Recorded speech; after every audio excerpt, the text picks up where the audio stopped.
Hello, and welcome to Honor Talk. This is the podcast where we explore the legacy left behind in the wake of organ, eye, and tissue donation. I'm your host, Bobby Gomez. Just a quick note, the views and the stories that are shared here are my own. They do not represent any specific organ procurement organization. Thanks for pressing play today. Now let's get started.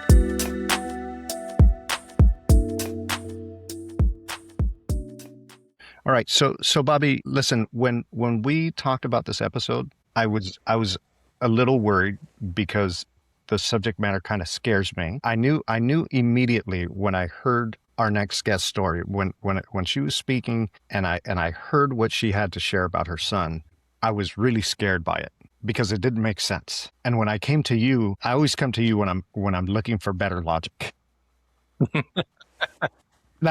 I said, okay, if Bobby could really make sense of this, I think there's something here that we have to get to. So it's been a long time coming. I'm glad that we're together to have this conversation, to have this discussion. I have no idea where it's going to go. And for a very good reason, I like to keep it that way because the conversations, I love when they are organic and we don't know where they're going, right? But I'm excited to have your next guest with us today.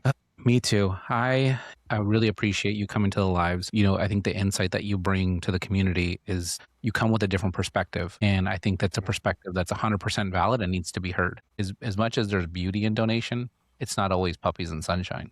There's definitely another side to it. And I think that's why when I was talking with Ivan and he said, listen to the story. And I thought, these pieces aren't matching up. And I think it doesn't make sense because it shouldn't make sense. And so hearing your story and finding out that it physically happened to somebody, it's not a what if it actually did happen to a family. It tears my heart apart because that's not the way donation was intended to be. So first and foremost, welcome to the Honor Talk podcast. Thank you. Thank you for having me and allowing me and Damon to have a voice. I want the people at home that are listening to understand a little bit about what we're talking about. Can you just give us a brief overview, Damon, and introduce yourself as well? So I am Damon's mom, and I brought a few pictures. This is a younger picture of Damon. You can tell kind of his personality in this picture. He was always smirking. He was always smiling. And then this is a little bit bigger picture. A little bit bigger. Yeah. As he towers over you. So he graduated in 2023 in June, and he actually passed away 20 days after high school graduation. Wow. So Damon was just one of those people. I know people talk about their children and they love them, and I wish I could take credit for him as a human being, but he genuinely was someone who was happy all the time. There was just an energy with him that was palpable when he came into the room. He was kind of like a silent energy. They call him like a teddy bear, but you wouldn't expect that to see how he looks physically. He was just a very special human. So I started doing TikToks, and I started that platform, and I think we interacted probably in the first few days of this TikTok channel thing. And the story you had to tell as an experienced designated requester made no sense to me, right? And from a high level perspective, I was trying to piece this together and it didn't make sense. Now, after we had more in-depth conversation, then I started being able to piece things together, and I had an aha moment. I see where this went wrong. I see what happened. And then the moment that I had that aha moment, the first question was, how many more parents have been through this? And that for me is even more terrifying, right? Like, oh, there is something here that we really have to talk about. Like, let's see if we could address this. Let's see if we could avoid this. Let's see if we could bring some uniformity to how we're doing things. And that's going to get kind of talked about throughout the podcast, and we'll piece it together here with Bobby's guidance and assistance. But I can't wait for the listeners to hear this. And more importantly, I cannot wait for organ procurement organizations to listen to this experience and make adjustments where needed, because this is, as much as this is Damon's beautiful story of his life, of his legacy. This is also a call to action for organ procurement organizations to hear the experience that a parent has gone through. Let me say this. I think I was really scared of how angry a mother could be based on your experience, right? I was really terrified of that because there's no arguing with a mother's anger about the death of her son. There's, that even sounds ridiculous as I say it, right? And I think I was met with so much grace in your retelling of Damon's story, of retelling of your experience, that I thought, okay, there is something here we all need to hear. So I'm glad you're here, and I'm glad Bobby's going to kind of guide us through this. Yeah. So before we get into the story of what happened to him, I want people that are listening to really understand who this individual was. Give us a little bit of background about, I saw the videos. He was a beast when it came to wrestling. I saw that. I saw he is quite the character. In a video that you shared with me, you talked about how he enjoyed sunsets and how he absolutely coveted those. Tell us a little bit about him as a kid and kind of growing up with him, his personality, because I was able to see that with the people that are listening. They want to know who Damon was before we get into the story, what happened. So Damon, I primarily raised Damon alone for 14 years. So if you've ever met a single parent and they have a child, I had him at 19. So I always joke that we grew up together. We were learning together. And I would frequently tell him, I don't have all the answers, and I don't expect you to either. There was kind of a partnership and an understanding in our relationship. That's something that it's hard to convey, like in grief groups, is because I feel like not only did I lose my son, I felt like I lost my best friend, which is sometimes harder. He's your only child, correct? I had another son who was stillborn, which I obviously count him as well, but Damon was with me alone for 14 years. Initially, when Damon was young, they suspected that he might have some neurodivergence. He wasn't really talking, and we took him to get tested, and essentially they said there's nothing wrong with him. He'll just talk when he has something to say.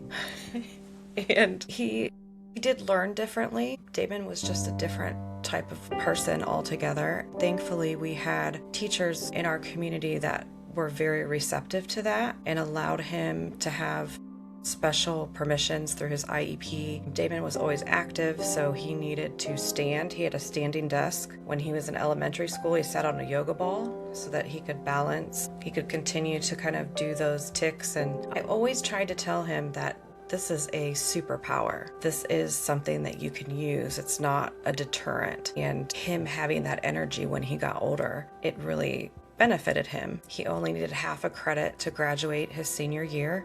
So he worked full-time at a construction company.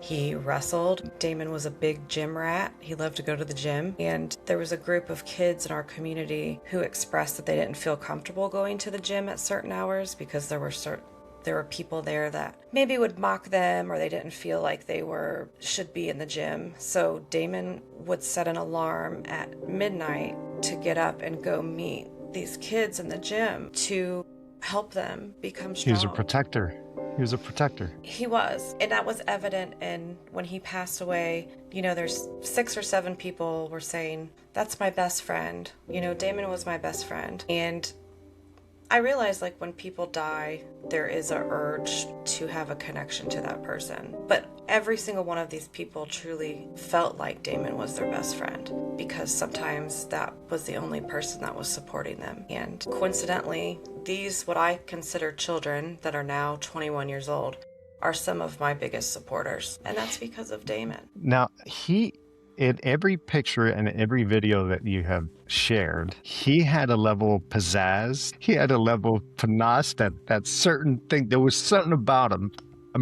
Sharp, handsome, and you could see that he had a streak of funny in him and some mischievous humor underneath that surface, that even in all of the videos and all of the pictures that you show, I've said to myself, like, I like this kid. Like, this guy has it. This guy has it, right? He was a bit of a suave, is what I always used to say.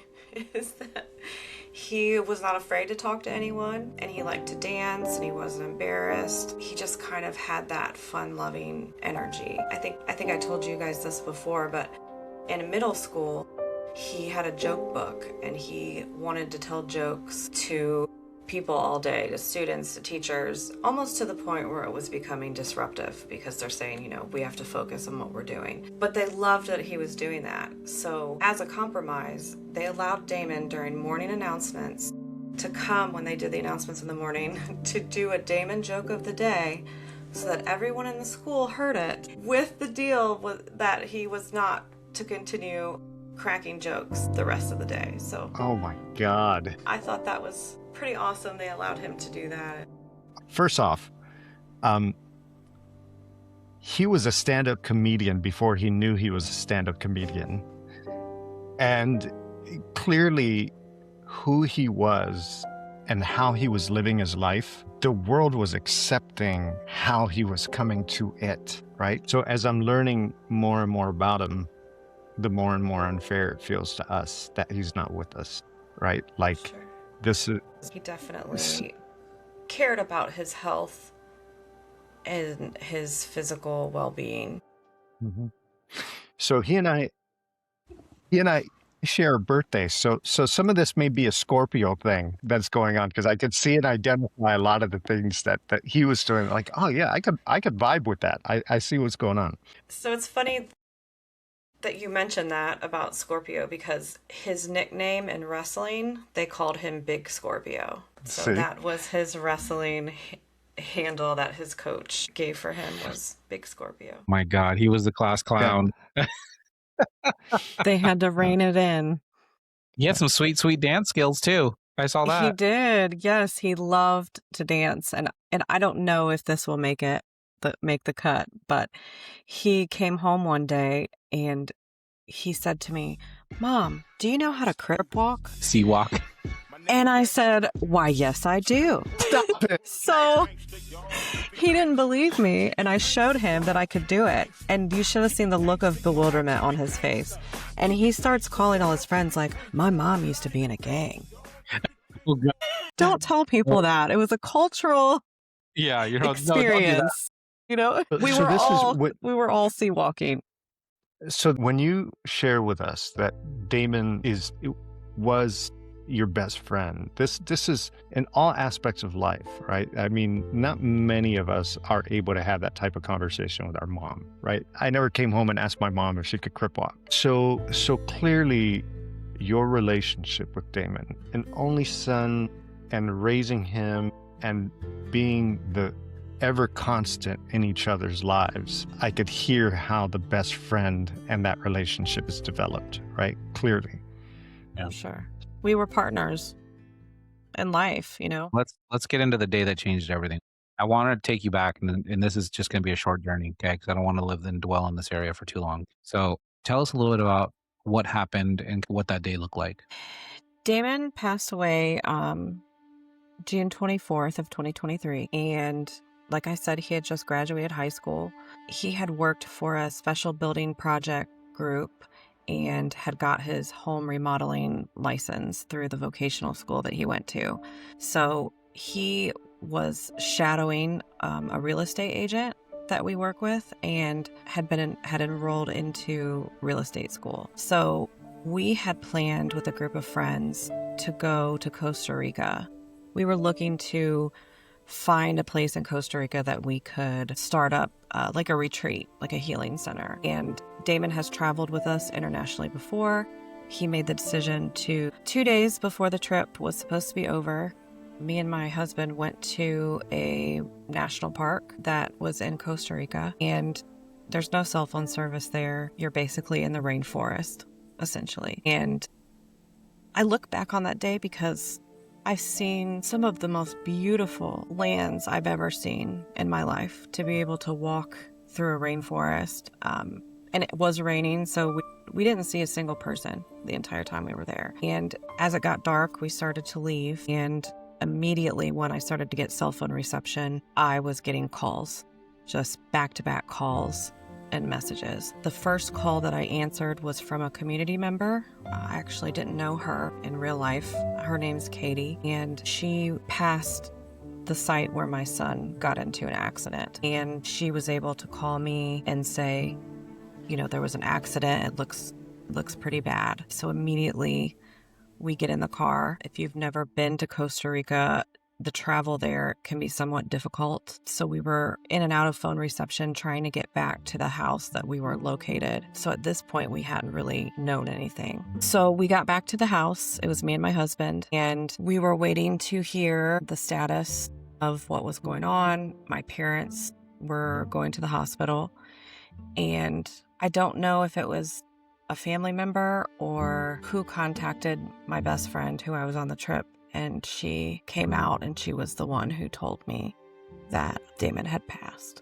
I was hysterical, as you can imagine. We had met some people in the community earlier that week, and they were able to call a doctor to the house, essentially to sedate me, because there were no flights that were leaving from where we were at. We had to wait until tomorrow. Of course, my mom's calling me, my brother's calling me. We're devastated. At one point, my friend called the hospital and I put me on the phone, and I basically said I give permission for you to communicate with her. And that was basically all the information that we had. The next day, the very first flight, we were sent out to come back home, and we didn't get home until very late that evening the next day.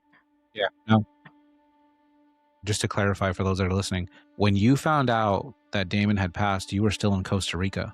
Is that correct? Yes. So there was a gap of time there from the time that you found out that he had passed away to the time that you were actually able to make it back to stateside. Correct. So that was that evening, and then we spent the night, and then the next day is when we were able to leave. Andrea, I can't even imagine as a parent, I have 3 boys, having somebody tell me that my loved one or that my son is no longer with us, and then having to sit in a hotel room.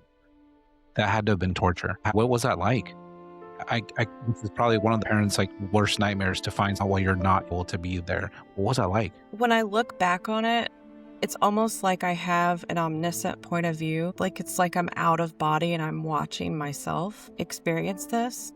And I don't know if that's because my brain can't comprehend. It felt like it was fracturing. Some people, it's hard for them to remember moments like that. For me, It's almost like things became crystal clear. I can remember how the stone felt when I was on the floor. I can remember the smell of the alcohol wipes that they were using to clean my arm before they were going to sedate me. I can remember being in the room crying and hearing my best friend talk to the doctor and saying, we don't understand why she's still hysterical. I explained that if you had kids, you would understand. 100%. 100%. I can just remember talking to my mom on the phone and just hear her crying out and saying, it's our Damon. It's our Damon.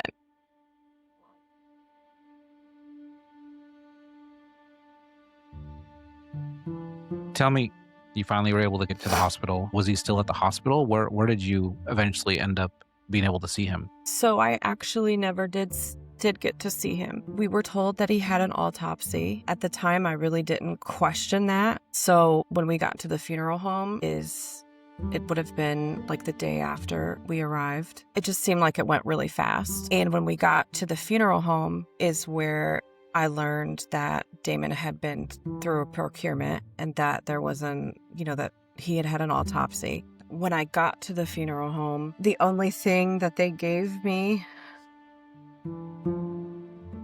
was his nose ring. He didn't have anything. He didn't have his clothes. He didn't have his belongings. It just stirred up a lot of questions and not a full understanding. Just shock. You're just in shock. I would have had so many questions. I mean, to show up and then he was already at the funeral home at the time in which you actually arrived, right? So from that point, and then to not even have a full picture, right? Like his clothes and all of his belongings, his wallet, like all these extra things that you would expect that somebody would normally have on their cell phone, like all these different things. And to just be handed a nose ring and said, let's start planning a funeral. So I can't even imagine what that looked like. Tell me, you said at that point, once he had arrived at the funeral home, they had told you that an autopsy had taken place, and then they had told you that a procurement had taken place. Had you heard the word procurement before that? Andrea, could we build a timeline for the listener? What? Normally when a patient reaches his or her time of death in a hospital setting, the hospital must call the medical examiner or the coroner's office in the county. And it depends on the type of death. If it's a traumatic death, they have to call. There's an obligation. If there's any question about the manner of death, they have to call. There's no question. That's an obligatory phone call that the hospital has to make to the coroner's office. The patient will be moved to the hospital morgue. And depending on how soon the medical examiner could come get the patient, right? So if you're in a big city, it could be a day or two. If you're in a smaller town, it can be within the same day, all right? So normally the hospital calls a medical examiner, the patient will be taken to the hospital morgue, and they will wait there. The remains will be there in the hospital morgue until the medical examiner comes to pick them up.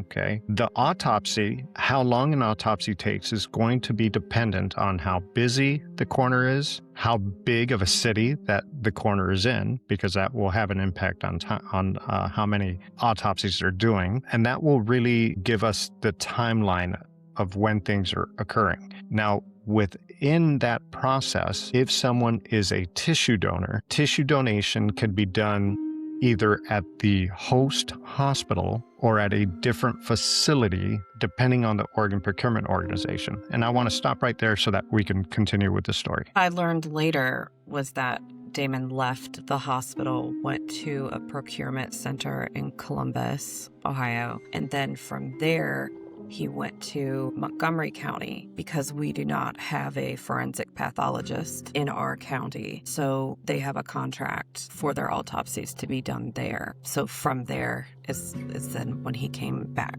to the funeral home. And did you learn at the funeral home directors share that he had gone through a procurement process, or did you hear that from the medical examiner's office? This was from the funeral home, because his eyes had been removed, and also there were certain things like his skin, there were tendons, things that maybe, I'm assuming visibly, you could see.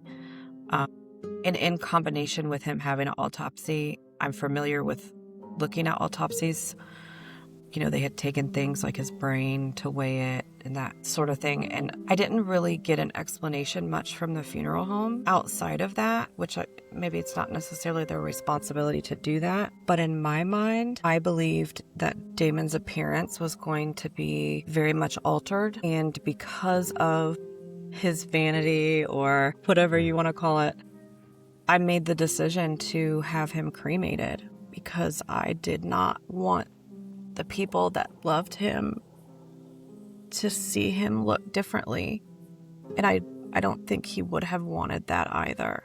Yeah. Which I've found out later through education, through your channel, that there are ways for people to look very much like they did when they were with us.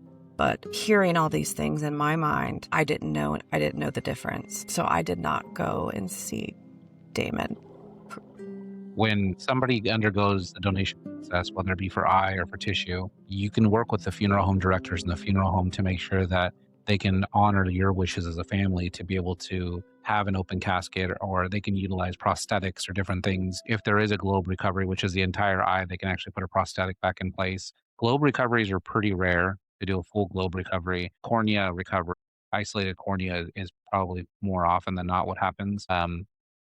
And then with tissue, same thing. If it's going to be a woman sleeveless kind of garment, they can make sure that they don't recover tissues in certain areas. And they do a pretty good job so that you can still be able to honor that person. But in that moment, in that grief, I don't think anybody has the expectation that you hold on to that knowledge or have that knowledge. It's not really afforded to you. It's something that you almost have to ask about or ask for. And it's not something that we ever discuss. And I will say at the time, while it was jarring, I made the assumption that Damon was an organ donor. So at the time, while it was jarring to hear those things for me as a mother, I didn't immediately think that there was anything wrong, if that makes sense. Because in my mind, I'm thinking, okay, there was a procurement. He must have been a donor. That must have been what he wanted. It wasn't until later that I found out that that was not the case. And this for me was the confusing part. When I initially heard your story, I think what I heard was they recovered my son's eyes without my permission, right? And for a designated requester, for someone who speaks to families, for someone who sits down to do consent forms, I understand how much scrutiny we are under to make sure that all of the consent forms are signed, to make sure that we're having these conversations. And I could tell you from firsthand experience of over a decade, whenever there is a biological parent that's not present, that is scrutinized, and we go above and beyond to speak to a family member, to the point where sometimes there will be delays in the organ recovery process until we speak to biological parents. So that's where the confusion was for me initially when I heard my son's recovery happened without my permission. And I could not piece it together. So we're going to get to some of that. I'm going to let Bobby guide us through that here. Yeah, I think that was the jarring part for me too. When I heard the story of the recovery without your permission and everything to the fabric of what I've always known about organ donation, it's never supposed to have been about hurting anybody when it comes to the family. There's a sign that I have in my office that says it's not about the destination, it's about the journey. And when it comes to organ donation, the journey very much matters. When you're talking about organ donation and transplantation and families and what this is supposed to do and how this is supposed to be a healing process, if it causes harm during that journey, it can have a huge impact on the outcome of the family and their healing process. And so that matters to me. So I think when we did our pre-screening and when Ivan told me the story, and I said, no, I think we hear about the stories of the donor families and what that healing has done for them and how it's affected them and how it's impacted them in a positive way. And as much as there's positivity in Damon's story for the outcome of how things happened for him, it doesn't come without understanding that there's still work to be done here. There's still a pathway that needs to be led so that things can happen, so that there's not this burden or this impact on the family through that journey. So tell us a little bit about your permission. What does that mean for you? Well, I think most of the frustration that I felt at the time was that because I was not there, and there was a guilt associated with that, because I had been there for my son his entire life, and to not be there in the moments that he needed me the most, it was important to me that I understood what happened. So I went and got his medical records from that day. And, I didn't have anyone reach out to me from the organ procurement organization. This was just me trying to navigate this on my own. And when I seen that when Damon was passed, the very first phone call that was made was to LOOP, the acronym LOOP. And I didn't know what that meant. I had to research, and that's when I found out it was the organ procurement company. So now that I'm learning that is a step that is normal, at the time, me not having the education, I'm like, why would they call the organ procurement organization before calling his family, before calling his loved ones? So that is what kind of started this progression of me for 2 years, learning what the Anatomical Gifts Act is, and getting on the Federal Register and understanding our state's legislation. When I finally was given information from my mom wanted Damon's name to be on some kind of memorial of some sort. She gave me contact information for the OPO. And when I called and talked to the woman, one of the comments that she made was, "Oh, we were wondering where the mom was." And it just smacked me in my face, because while I understand I wasn't there in that moment, this is someone who has raised this child alone, primarily for 14 years. And everything in the documentation from the hospital shows that. I mean, I have my son's entire medical record, his entire medical record from when he was born. And there is no contact information for his biological father. So then my question was, how did this happen? If you were able to look at the documentation, you could see that me as his mother is consistently, his whole life, his emergency contact, his HIPAA signature, his caretaker. So to hear that immediately, it just was like, oh, here she is. Yeah. No, words matter. I mean, take that away.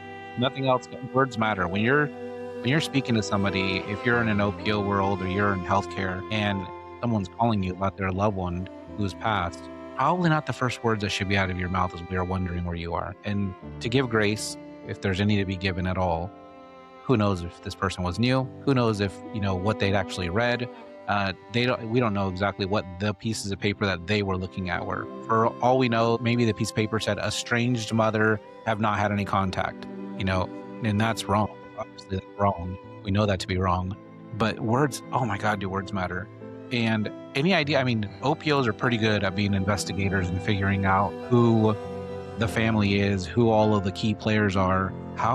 How did they find out the father's information? Did you ever figure out how they were able to contact? Well, Andrea, before you answer that, I want to build some context to this, okay? Because it will be helpful to the whole timeline and the story that we're trying to piece together here. So, for the listener, please know that organ donation is regulated by the Uniform Anatomical Gift Act, which very clearly defines the biological hierarchy, or the hierarchy that the organ procurement organization must use in order to obtain consent. Okay. Now, the hierarchy defines that the first person that must be approached is an agent. If an agent is assigned, okay, if the person is under custody, if there's someone who is making decisions for them, that agent is the first person there. The next person or individuals will be parents.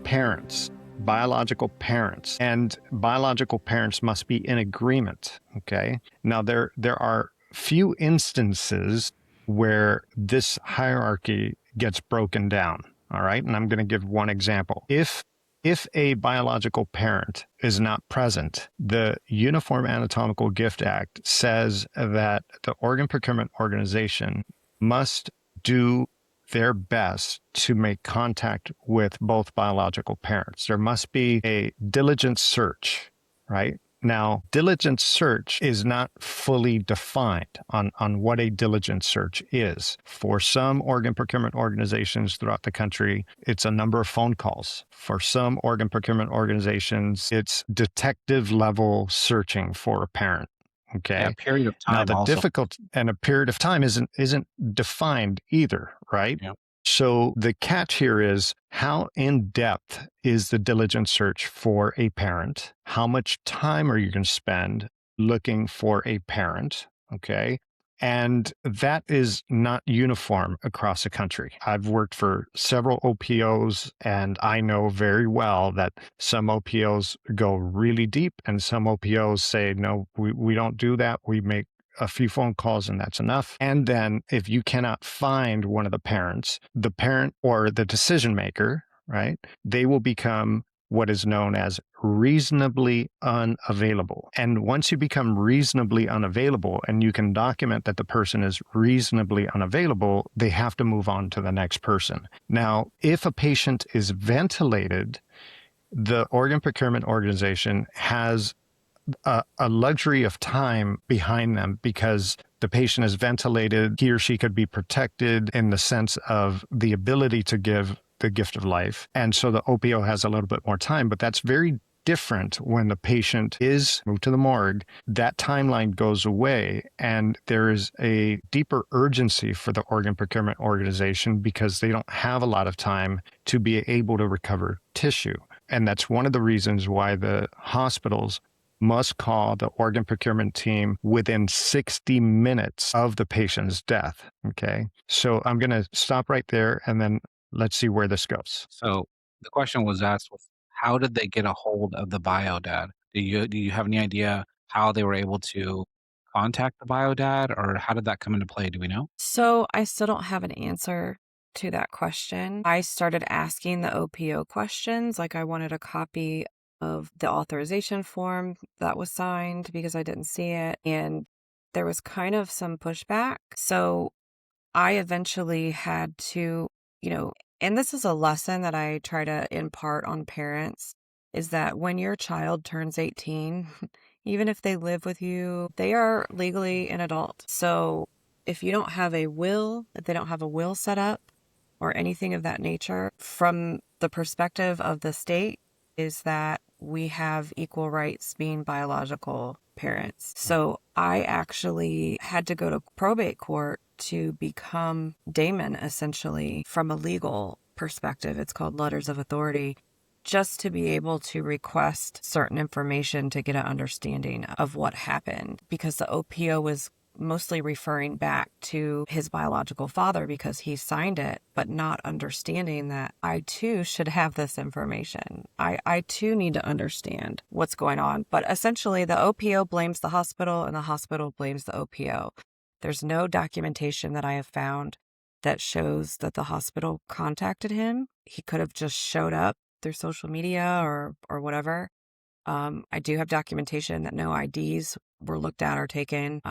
I don't have that information from the OPO, but I've never really got a clear answer outside of it could have been the registry. Were you ever able to see the authorization from the OPO after you went, got the letters of authority? Were you finally able to see that authorization? Yes, I did get it. And that is kind of where I started to spiral because that led me to doing extensive research for 2 years, basically. I think my family thought that I was crazy for a while, which was also really defeating because I just went through the hardest loss of my life. And then as I'm finding information, when I'm looking at this authorization form without anything being explained to me, I then had more questions than when I started. So that was really difficult. So that authorization form, did it have a physical signature of the biological dad, or did it have an imprint of the signature? Because generally, authorization for tissue is almost 99% of the time done by telephone. Tissue donation is something that is handled by corporate headquarters of an organ procurement team, which is normally from the call center inside the OPO, and they're calling family from there. So was it a digital imprint of the signature? What did the authorization look like? What I received in the comments, it said permission given over the phone, will email copy, and there are no signatures. There's only an electronic name. It's not even a signature of someone I'm assuming is from the OPO, and there are no witnesses signed. There's a space for witness that wasn't signed. So obviously these were red flags in my mind because it just sounded like it was over the phone, do whatever you want. How much did this person understand what it is that they were signing? And for the listener, you should know that phone calls that are made from the organ procurement organization to a family regarding consent are all recorded. So the signature line would not be signed. However, the assumption is that the authorization was recorded with the bio dad. And that's I have yet to get that information, or it was not presented to me as an option. So you never heard it. Okay.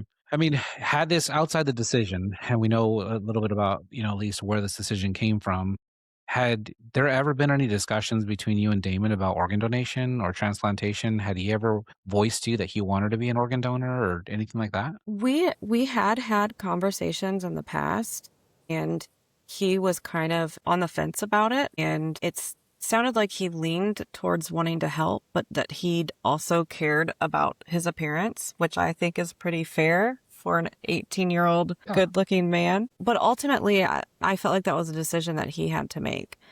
And during COVID is when Damon was going to, he had to take driver's ed twice. He had his permit twice because it was during COVID when everything was happening. And when he took his driving test, my husband is the one who took him. I wasn't there to have that conversation with him. But when I heard that he had had a procurement, I just made the assumption that he was a donor. It wasn't until later when I found copies and found out from the OPO that he actually was not. Bobby, could you inform on the urgency when it comes to tissue? Can you inform on that a little bit? So tissue is regulated by the FDA, meaning that there's going to be time restraints as to when tissue has to be recovered. It's also cataloged. It's also put into quarantine for certain periods of time. It's vastly different from solid organ. So for solid organ donation, like Ivan said earlier, there is the luxury of time. We have the time to be able to do things, but for tissue, it's very strict as to not only the recovery but the processing of it because it's regulated by the FDA. Something that I want to point out to people, because I think most people, especially those that will watch this episode because I'm on it and it's about Damon, is that something that I had to learn is that with the Uniform Anatomical Gifts Act, when we talk about an organ, I've been to college, I took biology in school. We were always taught that an eye is an organ. We were taught that skin was an organ. So not knowing that and having that definition, to me, as I'm reading it from the Federal Register, I'm translating that they are rebranding what an organ is. I know that it's common for you all to just understand and say this is tissue donation versus organ donation. But from someone not understanding that, when scientifically what we learn, I guess, in school, to hear it be referred to as an anatomical gift, or to me, it almost takes away, and this is just my personal feeling, is that it kind of takes away from the donation to say, well, they weren't actually an organ donor. They had a donation of anatomical gifts. And I think the average person is not going to know that or understand that. And it's not something that is educated or talked about when you're signing up to be a donor. I think when you're looking at it from that perspective and you think about skin, I mean, the definition of an organ, and I'm paraphrasing here for those that are going to critique me later, but it's a collection of cells that serve a joint or a unified purpose. So when you have skin, it's a collection of cells that, exactly the skin, even when my kids have asked me, what's the largest organ in the body, the largest organ? It's skin. And so that's going to be something that is by definition an organ. So you're 100% right there. I think what the OPOs or maybe even legislation of the UHA is really not really understanding is that definition, the biological definition, is not the way that they are seeing it. When they're talking about it, they're talking about in the process of transplantation. Once the solid organs no longer have circulation going to those organs, they are no longer transplantable. I mean, within a certain time frame. Tissue can last much longer without any circulation and still be utilized months or years later. So that's where they define tissue versus organ. But you're right, 100%. The general public sees tissue and eye as an organ. Now, CMS, the conditions of participation for Centers for Medicare, they define solid organs in a very real way for the purpose of transplantation. They define heart, lung, liver, kidneys, pancreas as solid organs, and anything else falling under tissue. But as you said, Andrea, number one, for a parent, all this information means nothing, okay? It means nothing. Donation occurred, and that's the only thing that matters. And there is no distinction between solid organ and tissue. Now, for individuals who work in OPOs, we see that definition and we take it for granted. We speak about it in a very sterile manner without considering that definition has an impact on how it's heard, right? Or, until you and I had the conversation, Andrea, I never gave it a second thought that this definition distinguished between the two and that would even matter to anyone, right? I just took it for granted. So it definitely matters in the way that people look at it as well, from that are in your world, right? Because they always make a clear distinction between what is an organ donor and what is a tissue donor. And in my mind, I'm looking at all the things that Damon donated: skin, ligaments, bone, part of his heart tissue, his eyes, and then for it to be like, oh, well, he wasn't actually an organ donor. He was a tissue donor.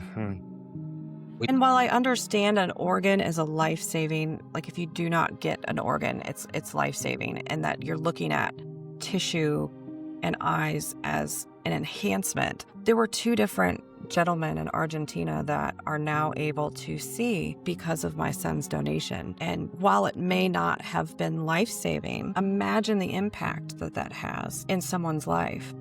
So for it to be kind of distinguished in like this separate category, it can really feel off-putting, like he wasn't able to give enough.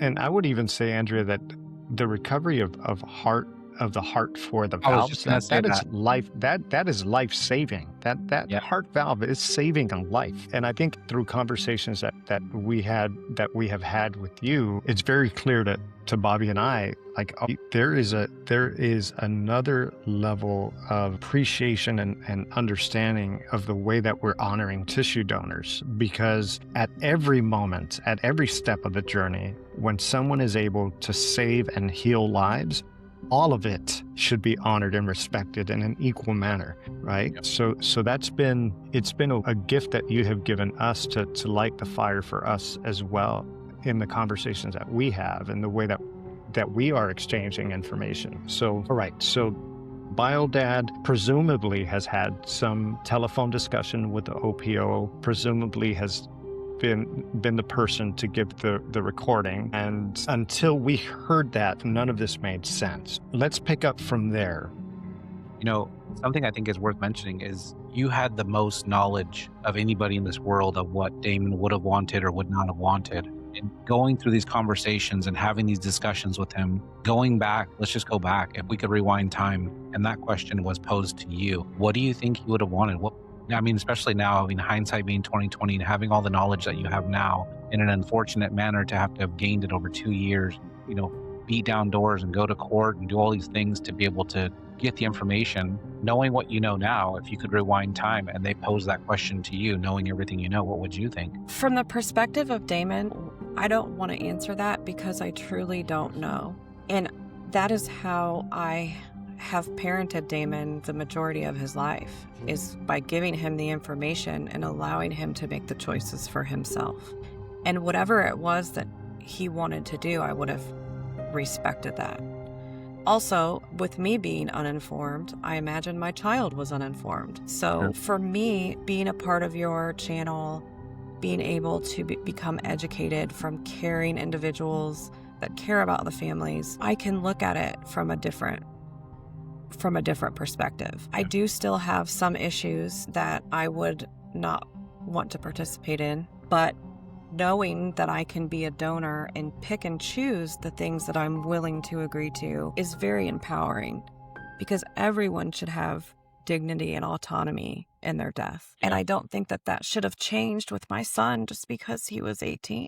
No, I agree. I think that we brought this up before, and I think that you give breath to this even more so.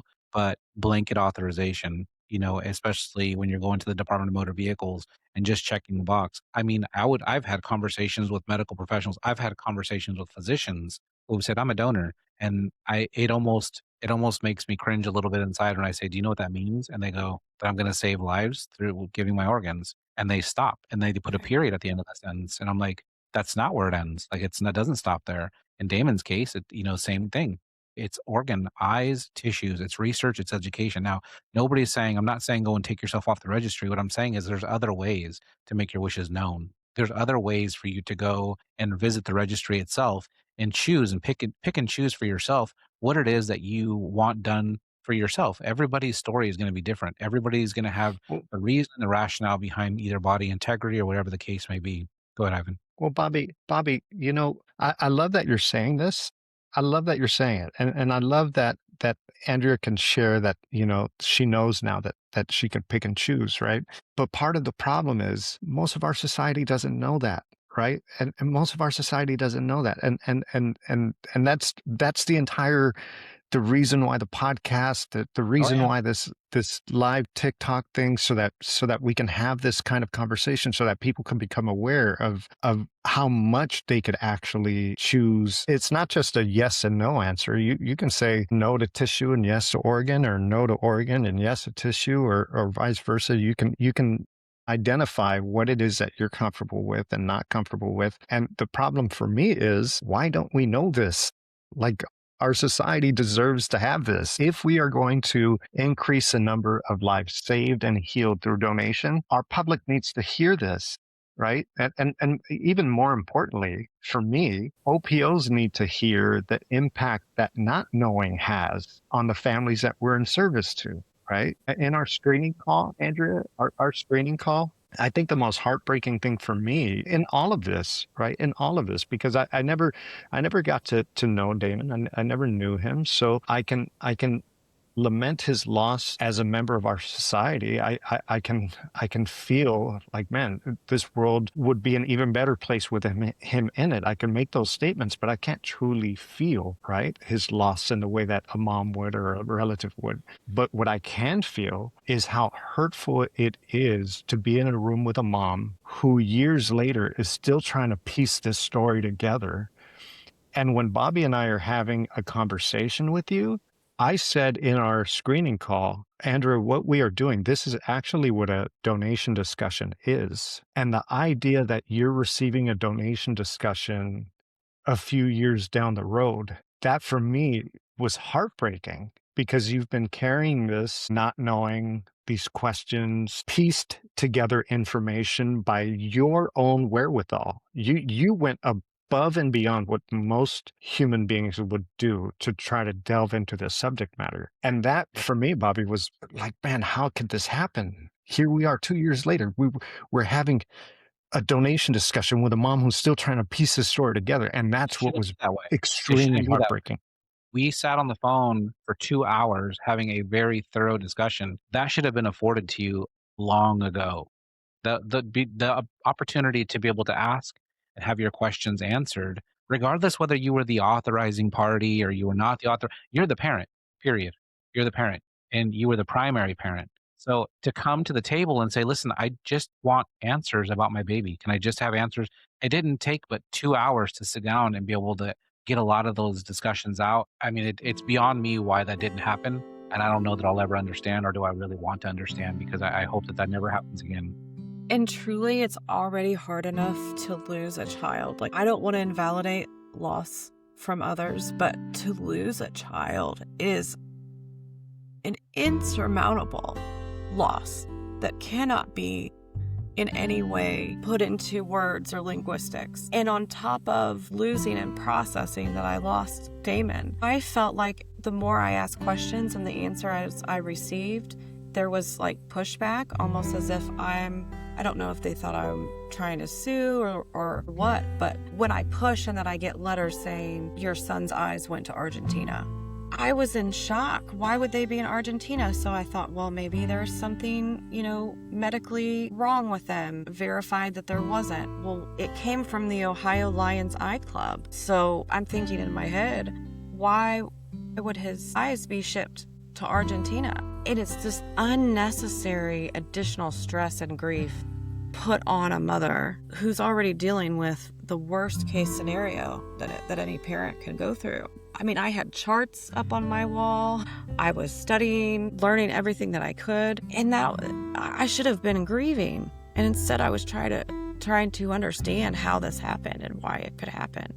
Andrea and Bobby, I'm going to share some of the most. We have a colleague, Robert Lucas, who is somewhere out there in the world doing amazing work. He was someone who trained me. He trained me. And I remember being in an intensive care unit, and we had already spoken to a donor family. And the donor family, they wanted to go home for the evening, but there was going to be the possibility of brain death exams were going to occur that evening. And I asked Robert Lucas, being a new member of the organ procurement team, I asked Robert Lucas, hey, should we talk to the family about the possibility? And Robert Lucas said to me, Ivan, this family is carrying so much. Do not make them carry the possibility of an exam, because a possibility of exam shouldn't be something they're carrying. And that gave me the permission to say, Robert, you're thinking about how much this family is carrying, and I have permission to take off some of that weight, right? Not knowing is a weight that a family should never carry, right? And that's the service that a good OPO staff member provides for a family. Take away things that they don't have to carry. And I think back to, don't let that family carry that. And here we are with Andrea. She's been carrying this for a long time. I'm very grateful to our colleagues. We've had another one of our colleagues who joined in, who has tissue experience, who was able to really delve in. Rosalind is an amazing human being, and I want to give flowers every chance I can. to be able to help piece this picture together, right? And I guess the call to action is wherever we can alleviate the weight that a family is carrying, we should be doing that. And if someone leaves a donation process and they're still carrying something, the work isn't done. And that's what was upsetting for me, is that this wasn't like people didn't know that this was happening or I was not voicing this information. It got to the point after I reached out to our local senators, congresspeople. I actually testified in the Ohio Senate in regards to the anatomical gifts and how it's different than organ procurement and my concerns. Effectively, they passed a law to increase organ donation despite talking to who I felt were the appropriate people. But anyone in that, listening to that or hearing that, I have no doubt that the organ procurement company was aware of my testimony because it listed them in it. No one reached out. No one said, we want to help you. Yeah. We want to help you understand. I just don't get that. It's just mind-boggling. It's literally mind-boggling to me. There is a fear, and Bobby does a great job talking about the fear in the OPO world. So I'll let him speak on this. You know, the fear. How does fear impact our world? Well, I think for an OPO, we've talked about this before, in the lives and other places. The fear of an OPO is that a lot of things and a lot of the issues that are happening, they're driven through metrics. So they're driven through what they have to do and the different metrics that they have to meet in order to continue to do the good work that they do. They have to meet all these numbers. And, I've heard it over and over, and, I can't say where I've heard it, but I've heard it over and over that numbers are people and numbers translate to lives saved. As much as it hurts to talk about numbers and metrics, there's a true relation to that.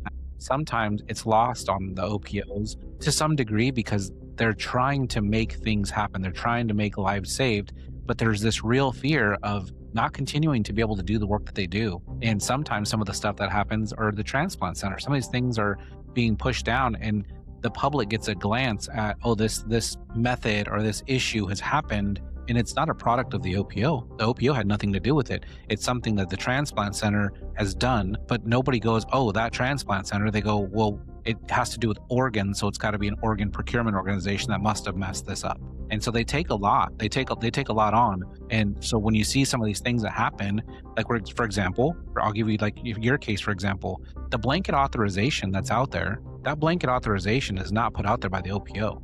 That blanket authorization that lives in the DMV is the way that they chose to put it on their form.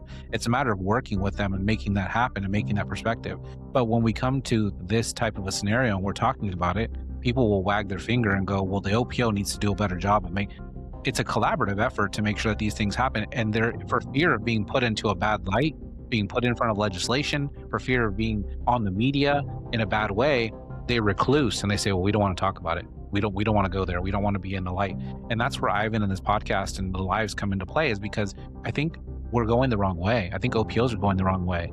Transparency is really where it needs to be. Coming out to the public and saying, hey, as long as we're transparent and we're not doing any harm to this family and moving forward, then we can't be put into a bad light. And I think that's where that needs to live, is in this transparency. I listened very clearly the entire video that you sent me about you being in front of the Senate and it made sense to me. And the fact that the person kept standing up and saying that what you were asking for didn't make sense for the law they were going to pass, I think it's lost on him. It's lost on that individual, even himself, to understand what that means, because what you were saying is 100% valid. And to give context to those that are listening, what Andrea was saying was that they were trying to move forward in passing a law that allows the registration of hunters and fishermen. So anglers that are going out to gain their hunting and fishing license, it gives the opportunity for, again, a blanket authorization.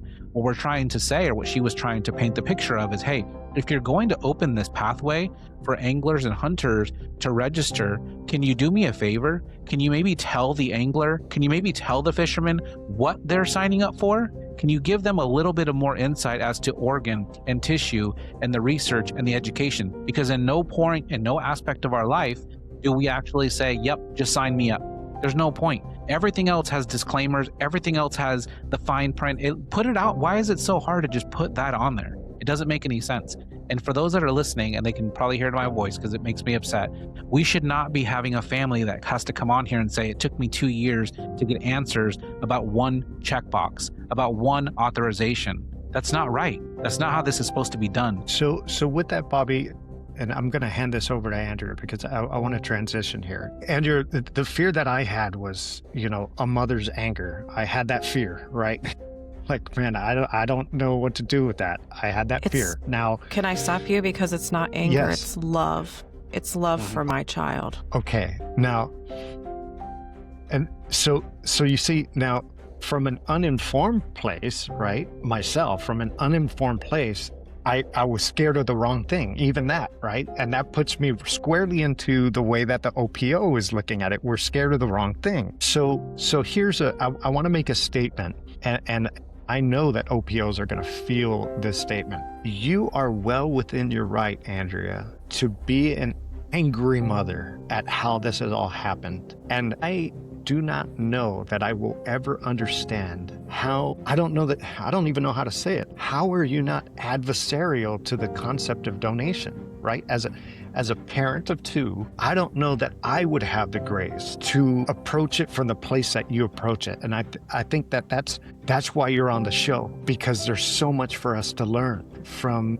your approach to this. Help us understand where you are, how. In a past life, I was a cognitive behavioral trainer. I've focused on CBT, if those of you in the social work and counseling field. So I understand that every situation is different. Unfortunately, I can look at aspects of everyone from all sides, which I'm able to garner empathy. But I also realize me just being an angry mother is not going to efficiently change anything. I do take it personal in some ways when my state rep, Marilyn John, is the one who introduced the Oregon bill that I testified on after she had a conversation with me. When your Senate Majority Leader is telling you this has nothing to do with anything, you have the OPO saying this is not, where did you come from? Why do you care? I do get angry in how I am treated. But if I continue that anger, I would not be having these conversations with you all. I would not be learning. I cannot effectively communicate information out of anger. I also don't believe that organ donation within itself is nefarious. But when you don't give people all the information when they're making a choice, it can feel like they didn't make the choice. And that's what I'm advocating.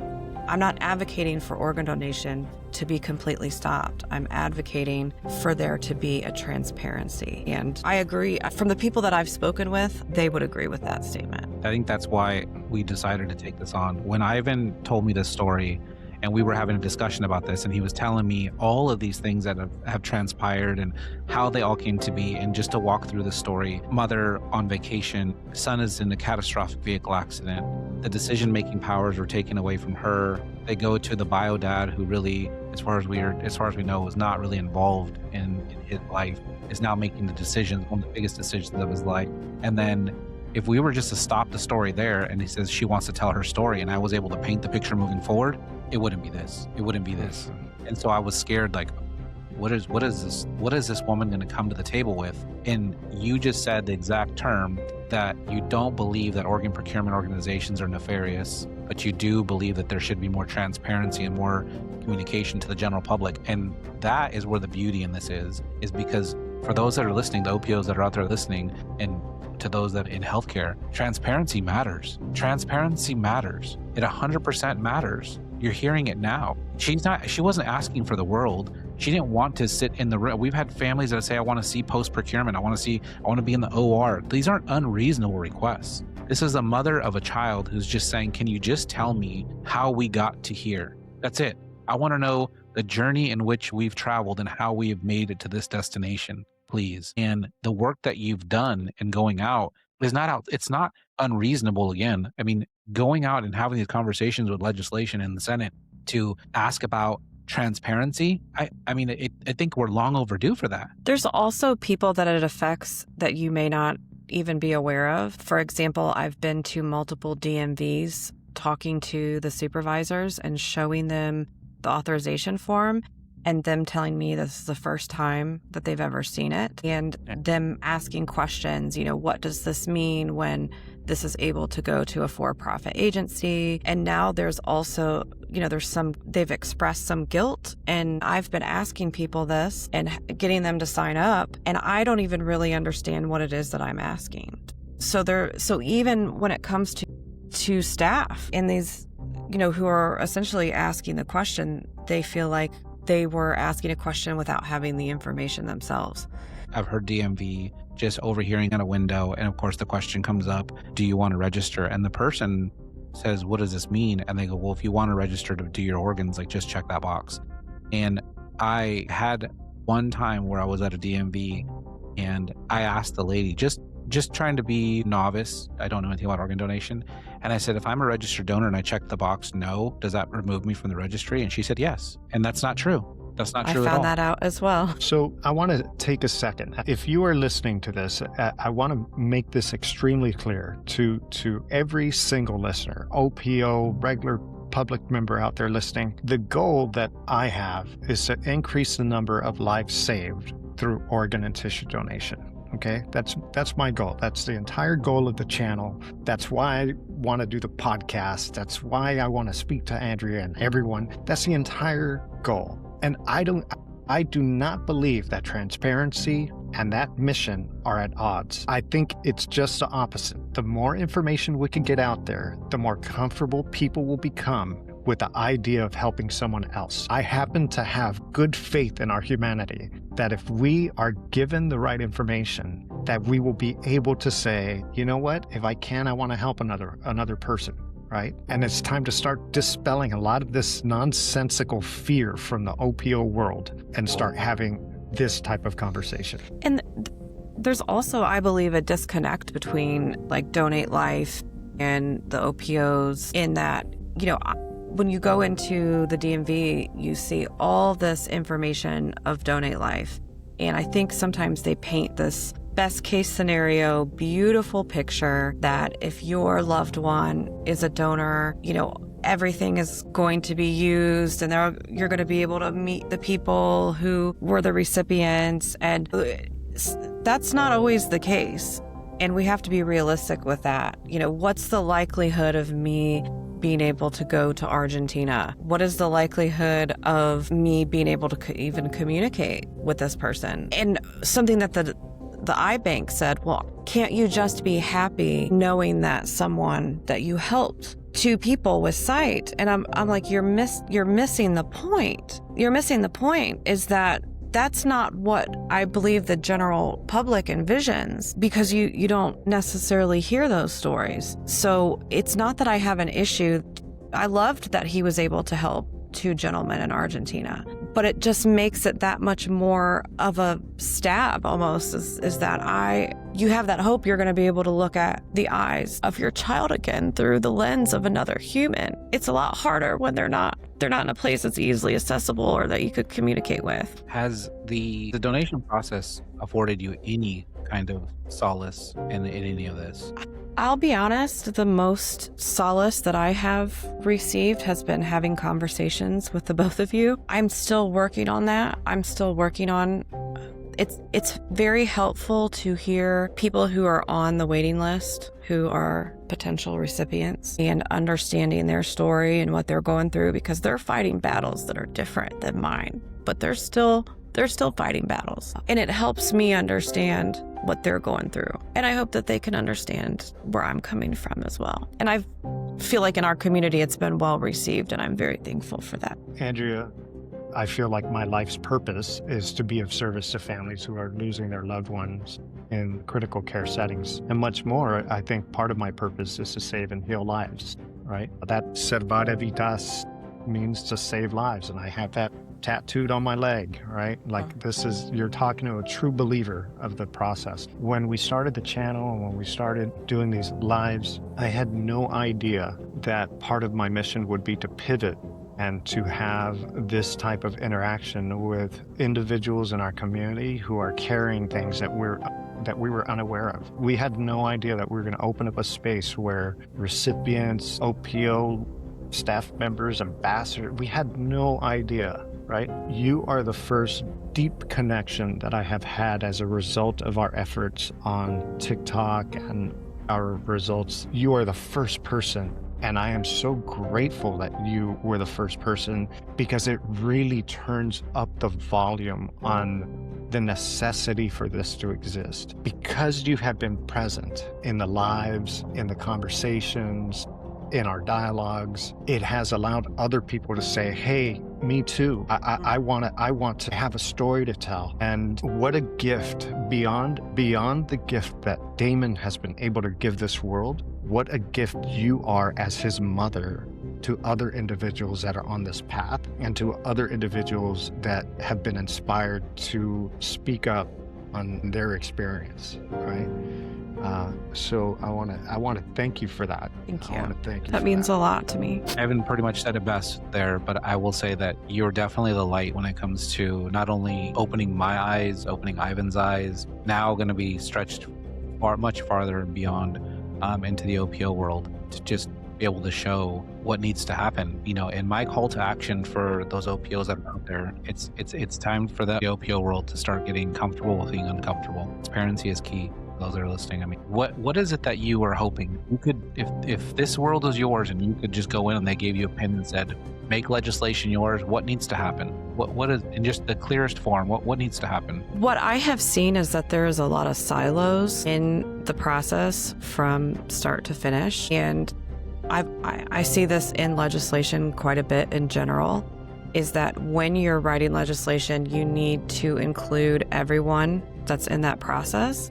So whether it is, what are the expectations of the hospital? What are the expectations of the OPOs? What is reasonable? Then you can make an informed decision on how to move forward, because it sounds like a simple, yes, organ donation is good. We need to increase it. This is the way that we're going to do it. It almost seems authoritarian in some ways when you are not including the people that are in the process. And that includes sometimes the donor families. That when there's reform, and I hope that there is, that it comes with an air of transparency, and that you're getting input from everyone that is involved in this process to make sure, is this something that we are able to do, right? Is this something that reasonably this is going to work for the hospitals, work for the OPOs, work for the organ procurement centers? And that's mostly what I have read. I've read where doctors do not like having interactions with the OPOs, and that may be because of miseducation, or that could be, they're not being heard. So that would be my recommendation, is that you need to consider all parties. It makes sense. I think that in our lifetime, we will see change. I don't think that these are big asks. And I think as this door of transparency starts to creak open, because just in the time that I've been able to do the podcast, and that Ivan has had the lives on TikTok, whatever we've done these, I've noticed already that people are popping in that I didn't think were going to pop in. Ambassadors from different OPOs themselves.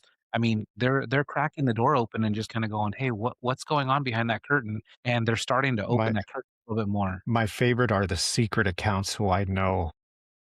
Yeah, we see those too. Those We are see my this. favorite. Those are my Yeah, favorite, because I know they're listening. I know they're listening, and I love it. I yeah, love it. And the wonderful thing is, if you show up to the TikTok lives, if you show up there, you're not going to hear there's no bashing, right? Like, it is, there's nothing nefarious behind it. It's, we want to increase the number of lives saved and the number of lives healed. And you're hearing such a vast array of opinions about it. And Sorry. it's such a wonderful community that yeah. they are listening. Yeah.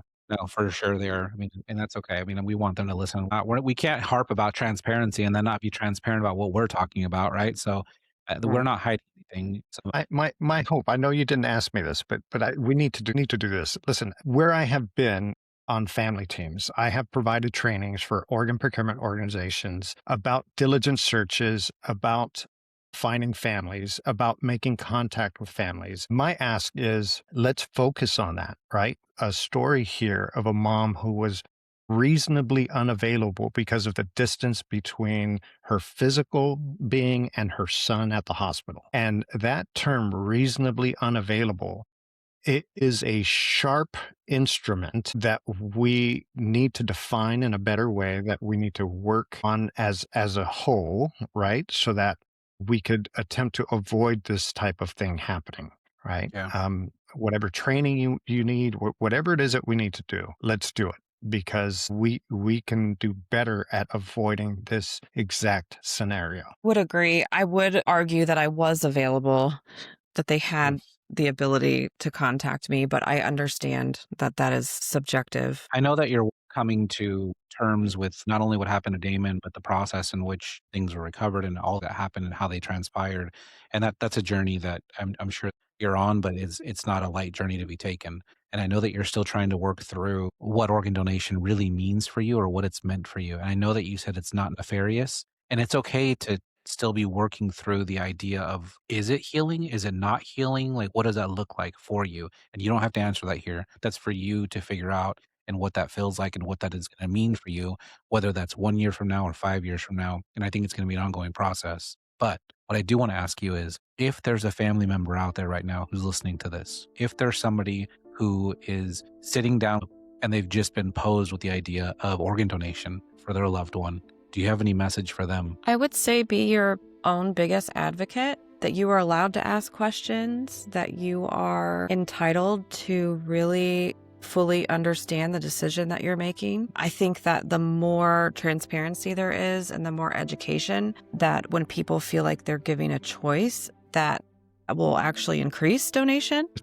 And just listening to, in the lives I feel for the people that are waiting for the gift of donation. And I would just say to be your own biggest advocate. Only you are going to know what you're okay with and how you're going to process this, because grief doesn't stop when you leave the hospital. So knowing that, I think the more that people can comprehend and the more transparency there is will actually lead to more donations. So if you are awaiting the gift of life, please don't just push people's stories like mine aside and say, that's not true. That could have never happened. It can happen.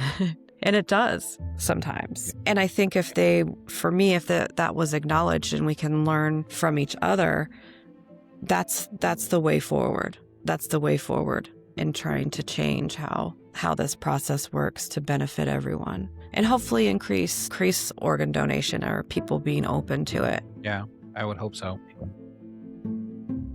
When we did our pre-screening, you shared something with me that was, I don't even know if I can explain this. It was so impactful that I literally left that session. I went straight over to my wife and I said, you have got to listen to this. And we listened to this together. And I don't know what it did. It changed something in the fabric of who I am. And it made me think about something that I want to do, not only with my own kids, but even their friends moving forward, because I think it has an impact beyond words. So with that being said, and before we say goodbye, if you had the opportunity to speak directly to the person who's received Damon's eyes, can you first start off with the piece that you read to me and tell us a little bit about that? And then I want you to speak directly to the recipients in hopes that one day they'll be able to listen to this. Please. Sure. So in 7th grade, Damon had an assignment to write a eulogy for himself. And I've kept a lot of Damon's things over the years. I kept what he wrote. I'll be honest, at the time, I thought it was a little bit morbid, but I do believe that death needs to be discussed more in our society because we are not guaranteed each day.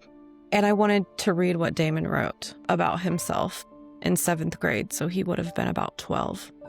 Damon was always missing a card from the deck. He was a gentleman, and he tried to stick out by being funny, even when people didn't see him. He was sometimes weird, but his family admired him, so he was a pretty okay person. He tried what he could to help others. We put this on the back we have a foundation for scholarships for Damon, and we put his eulogy on the back, and this picture of the sunset was the last picture that Damon took at his phone, was of a sunset. Boy. Now, if you had the opportunity, what would you say? If I had an opportunity, I would tell them that sometimes I lay awake at night and I think about what they are seeing through the lens of my son's eyes from their perspective. I would want them to know that Damon loved sunsets, and that was his favorite thing.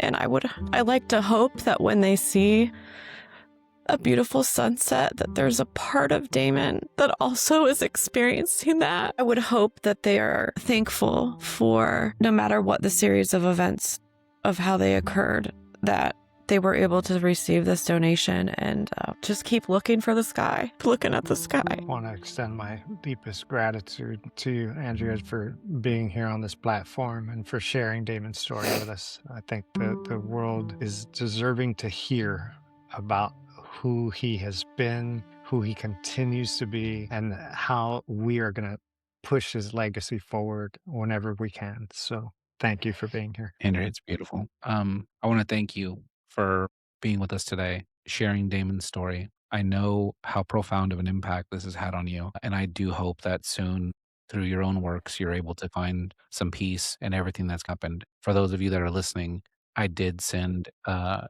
very impactful song to Andrea, and I want to thank Nancy Kramer for that. This is now going to be the outro for every single podcast moving forward, but it starts here and it starts today. Thank you guys for being open enough to hear me as well. I'm sure you were very skeptical in the beginning, but it's been a beacon of hope for me when I feel like the people that I have talked to in the past have kind of shut it down, and just that validation and that, hey, you're right, there might need to be some changes, and to hear it from people who are actively trying to help others. I cannot express to you how much that means to me personally. And I think that you've brought that for a lot of people, not just myself. Yeah. I want to say thank you so much for joining us today.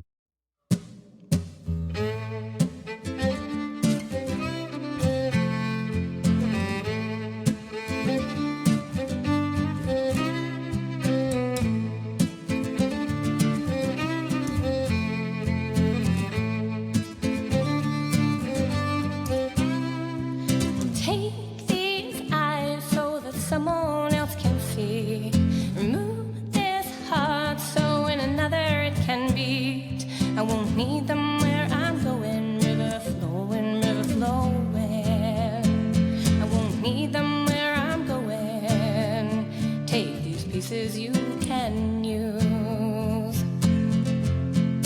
Tell my children, be they young or be they old, that my love runs through them in their blood and stories told. Lay me by the river, river flowing, river flowing. Lay me by the willows and take these pieces you can use. These eyes of mine have seen 1,000 suns, seen them set and seen them rise, soaked in the glory of each day. With these eyes, with these eyes, with these eyes. Into the eyes of the dying and those of the firstborn, into the eyes of the blessed and those of the torn. Like in skies of birds on a breeze, the foaming mouth of a crashing sea. There's nothing these eyes didn't get the chance to see. There's nothing these eyes didn't get the chance to see. So set me free, set me free, set me free. Lay me by the willow and the old oak tree. Take these eyes so that someone else can see. Remove this heart so in another it can beat. I won't need them where I'm going. River flowing, river flowing. I won't need them where I'm going. Take these pieces you can use. Remove this heart and use it.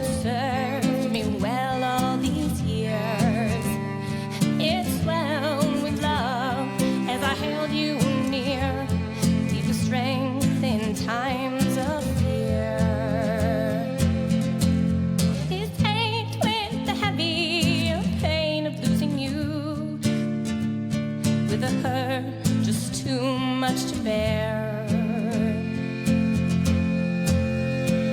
But this heart of mine has beat with 1,000 drums as we dance around the earth.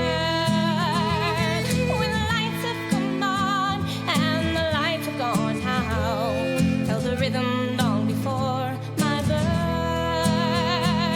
It's carried me across so many finish lines, and here I am once again, my friend.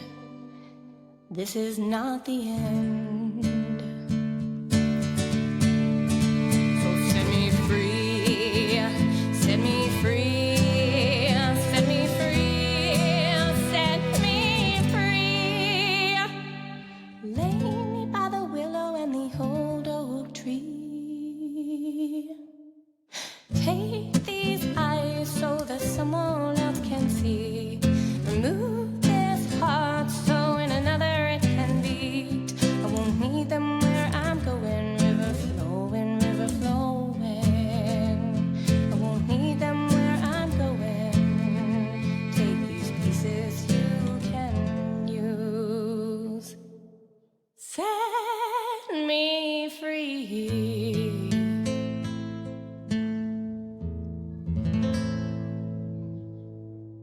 Thank you for joining me today on Honor Talk. I'm truly grateful you took the time to listen and honor the incredible stories that remind us of how one life can impact so many others.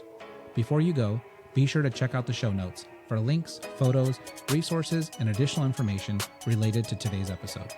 If today's conversation inspired you, please consider signing up to be a registered organ, eye, and tissue donor.